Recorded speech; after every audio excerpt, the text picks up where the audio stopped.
तो यार सही में हर एपिसोड के साथ ये शो इंटरेस्टिंग होते जा रहा है एंड लिटरली अब नेक्स्ट एपिसोड से ये मम्मी टाइप का वाइब मिलने वाला है। एंड यार एपिसोड 2 में तो कुछ ज्यादा ही हिडन डिटेल्स एंड रेफरेंसेस थे, भाई सही बोलूं तो भर भर के थे, और ऊपर से हर एपिसोड में एक फ्री कॉमिक्स भी मिल रहा है, और क्या ही चाहिए। इसलिए चलो और डिले नहीं करते हैं, डायरेक्ट डुबकी लगाते हैं इसके ब्रेकडाउन में। एपिसोड के स्टार्टिंग में स्टीवन अपने बेड पे सोया हुआ है एंड उसके पैर बंधे हुए हैं। ऑब्वियसली ऐसा ही उसके साथ हमेशा होता होगा जब मार्क किसी मिशन पे जाता था, but now the difference is कि इस बार स्टीवन को ये बात पता है। ऑब्वियसली उठते के साथ वो पहले म्यूजियम जाता है एंड उसे रियलाइज होता है कि भाई यहाँ तो कांड हो चुका है, लेकिन अब वो किसी को कुछ एक्सप्लेन भी नहीं कर सकता, क्योंकि इवन इन सीसीटीवी जिस जैकल की वजह से ये सारे कांड हुए थे वो कैमरे में दिख ही नहीं रहा। अब ये क्यों नहीं दिख रहा इसके बारे में मैं बाद में आता हूँ, लेकिन यहाँ जब स्टीवन बोलता है कि कोई कुत्ते टाइप का क्रिएचर उसके पीछे था, तो ये उसका मजाक उड़ाते हुए हॉन्ड ऑफ बास्करविल मेंशन करता है। अब hound of Baskerville Sherlock Holmes की एक बहुत ही पॉपुलर स्टोरी है, लेकिन आजकल नोवेल कौन ही पढ़ता है, पर फिर भी शर्लॉक की सीरीज तो सबने देखी है। तो सीजन 2 के एपिसोड 2 का टाइटल था हॉन्ड ऑफ बास्करविल एंड आपको पता ही होगा कि उस सीरीज में लीड में बेनेडिक्ट कम्बरबैच थे जो कि एमसीयू में डॉक्टर स्ट्रेंज का रोल प्ले करते हैं। तो हाँ, मुझे ये इंटरेस्टिंग लगा तो बता दिया। आगे हम स्टीवन को म्यूजियम के एचआर के सामने बैठा देखते हैं, जहां उसे जॉब से हटा दिया जाता है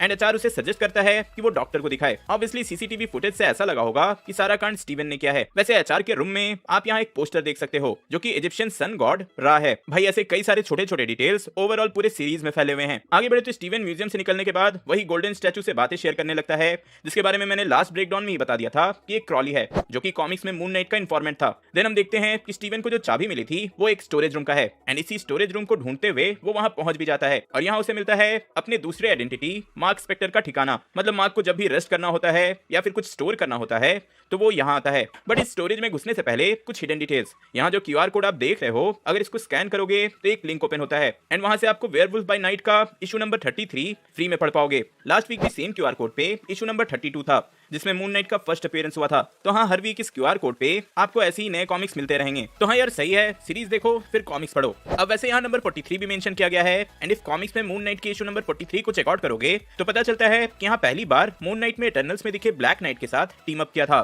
तो मे बी यहाँ इन फ्यूचर टीम अप का हिंट दिया गया है, सिंस इटर्नल्स के पोस्ट क्रेडिट सीन से हम सब ब्लैक नाइट के बारे में जानते ही हैं। चलो अब स्टोरेज रूम के अंदर चलते हैं। तो यहाँ स्टीवन के बैग में एक गन मिलता है एंड अलग अलग कंट्रीज के करेंसी भी, which explains कि मार्क स्पेक्टर जो है वो एक मर्सिनरी है। बट इंटरेस्टिंग है उसका पासपोर्ट, जिसमें आप मार्क का डेट ऑफ बर्थ देख सकते हो 9 मार्च 1987। तो 9 मार्च को मून नाइट के एक्टर ऑस्कर आइजैक का बर्थडे है इन रियल लाइफ एंड 1987 में वेस्ट कोस्ट एवेंजर्स की इशू नंबर 21 आई थी जिसमें मून नाइट उनके साथ टीम अप हुआ था पहली बार। अब यहीं पे बैग में उसे वो गोल्डन स्कैरब भी मिलता है, जिसके बाद वो श्योर हो जाता है कि जो भी लास्ट एपिसोड में हुआ था वो सब रियल था, उसका इमेजिनेशन नहीं था। एंड रही बात इस स्कैरब की, तो मैंने पिछले ब्रेकडाउन में बताया ही था कि कैसे इसे इजिप्शियन मिथोलॉजी में रिबर्थ का सिंबल माना जाता है। एंड ऑल्सो यहाँ स्कैरब जिस तरह से उड़ता है उसको देखकर साफ पता चलता है कि ये किसी तरह का कंपास है। इफ मुझे गेस करना हो तो इस सीरीज में इसके दो काम होंगे, एक तो एज कंपास ये गॉडेस एमिट के टूम पे ले जाएगा एंड सेकंड इसी के हेल्प से आर्थर एमिट को रिजरेक्ट करेगा। तो हाँ यार मैं बस गेस कर रहा हूँ, लेट्स सी आगे क्या होगा। यहीं पे फिर मार्क एंड स्टीवन में रिफ्लेक्शन के थ्रू बात होती है एंड स्टीवन बोलता है कि वो कभी अपने बॉडी का कंट्रोल उसको नहीं देगा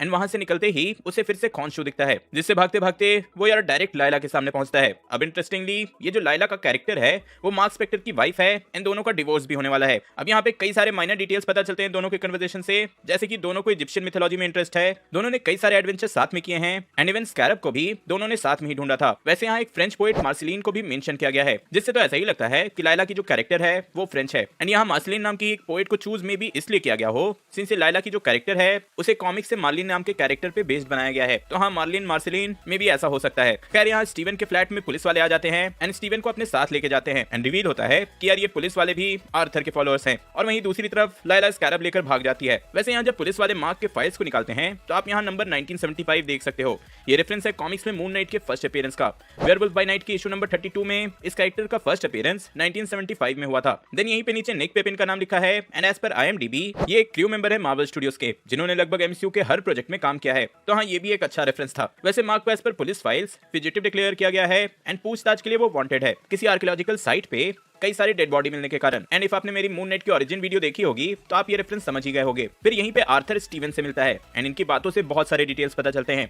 आर्थर पहले तो रिवील करता है कि उससे पहले वो खौंशू का अवतार था, इसलिए वो खौंशू के बारे में सब कुछ जानता है। और ये भी पता चलता है कि कोई भी गॉड अपने अवतार के बिना कुछ कर ही नहीं सकता। आर्थर यहाँ पे अपना मोटिव भी रिवील करता है। वो कहता है कि खौंशू किसी को तब सजा देता है जब उसने ऑलरेडी कोई गलती कर दी हो, कोई क्राइम कर दिया हो, लेकिन वहीं गॉडेस समेत क्राइम होने से पहले ही इन फ्यूचर क्राइम करने वाले को मार देती है। मुझे लिटरली इससे टॉम क्रूज वाले माइनॉरिटी मिसिंगिटी रिपोर्ट की याद आ गई थी। तो हाँ, यहाँ वो ये सब एक्सप्लेन कर ही रहा होता है कि स्टीवन अमिट के अगेंस्ट ही क्वेश्चन पूछने लगता है कि if कोई बच्चा इन फ्यूचर क्राइम करेगा तो क्या उस बच्चे को ही मार दोगे। आर्थर समझ जाता है कि यार इससे स्कैरब बात करके निकालना मुश्किल है, उसे अब अमिट की छड़ी ही यूज करनी होगी। तभी यहाँ लाइला स्कैरब लेकर आ जाती है एंड स्टीवन को बोलती है सूट में आओ, विच मींस कि लाइला को मून नाइट के बारे में पहले से पता है। फिर इस पूरे सीक्वेंस में स्टीवन का ब्रूस बैनर मोमेंट होता है, वो अपने अंदर के हल्क को बाहर निकालना ही नहीं चाहता। अब सही में मुझे यहाँ हल्क के कैरेक्टर से ये सिमिलर लगा, जैसे ब्रूस बैनर एंड हल्क में इशू के चलते हल्क बाहर नहीं आता, वैसे ही स्टीवन एंड मार्क के चलते स्टीवन अपने बॉडी का कंट्रोल मार्क को नहीं देता। एंड इसी डिलेमा में जैसे प्रोफेसर हल्क का क्रिएशन हुआ, वैसे ही हमें यहाँ कैमियो मिला मिस्टर नाइट का, जिसके पास पावर्स तो मून नाइट से सिमिलर हैं बट कम है, बट उसका ब्रेन स्टीवन का ही है। तो हाँ, ये parallel story line Hulk and moon night के बीच मुझे तो सही लगा। कॉमिक्स में मिस्टर नाइट मार्क का ही एक पर्सनैलिटी था,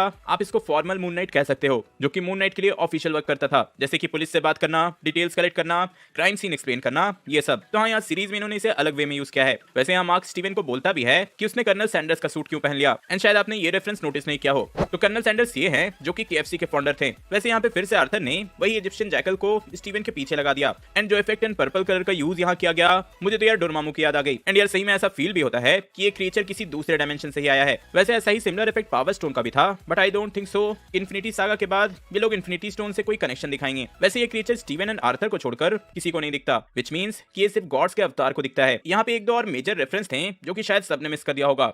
बस पे आप GRC मतलब कि ग्लोबल रिपैट्रिएशन सेंटर लिखा देख सकते हो, एंड इसी के around falcon in the winter soldier की पूरी स्टोरी थी। फिर इसी सेम बस के ऊपर WBN 32 लिखा है, जिसका मतलब है werewolf by night issue number 32, जिसमें मून नाइट का फर्स्ट अपीयरेंस हुआ था। तो हाँ यार, वेयरवुल्फ बाय नाइट का बहुत सारा रेफरेंस मिल रहा है, और इसकी एक डिज्नी प्लस स्पेशल तो आने ही वाली है। खैर, इसके बाद स्टीवन मार्क को पूरा कंट्रोल दे देता है और वो मून नाइट में ट्रांसफॉर्म होकर जैकल की धुलाई कर देता है, लेकिन इसी सब में स्कैरब आर्थर को मिल जाता है। अब देखो, इसके बाद कुछ हिडन डिटेल तो नहीं था, बस मार्क एंड स्टीवन में बहस होता है एंड कॉन्शु बोलता है कि ये उसके एग्रीमेंट का पार्ट नहीं था, वो नहीं चाहता था कि स्टीवन को ये सब पता चले। और हाँ, वो ये भी बोलता है कि मार्क के बाद कॉन्शु की चॉइस लाइला है, जिसको कि वो अपना अवतार बनाना चाहता है, which again explains the character of Khonshu. अभी तक तो ये गॉड का कैरेक्टर लिटरली सेल्फिश लग रहा है, बट लेट्स सी आगे क्या होता है। इन द एंड हम देखते हैं कि कॉन्शु मार्क को इजिप्ट पहुंचा देता है, ऑब्वियसली गॉडेस समिट के टूम पे आर्थर से पहले पहुंचने के लिए। तो हाँ, नेक्स्ट एपिसोड में बहुत सारा एडवेंचर होने वाला है। सही बोलो तो ये एपिसोड बहुत इंटरेस्टिंग था। हाँ, एक दो सीन थोड़ा और जरूर लगा, पर पूरी स्टोरी पूरी एडवेंचर से भरी लगी, और यार ऊपर से इतने सारे हिडन डिटेल्स एंड रेफरेंसेस, जिससे कि मजा ही आ गया। सही में अब नेक्स्ट एपिसोड का वेट नहीं होता। तो होप सो कि मेरा ब्रेकडाउन अच्छा लगा हो। इफ हाँ,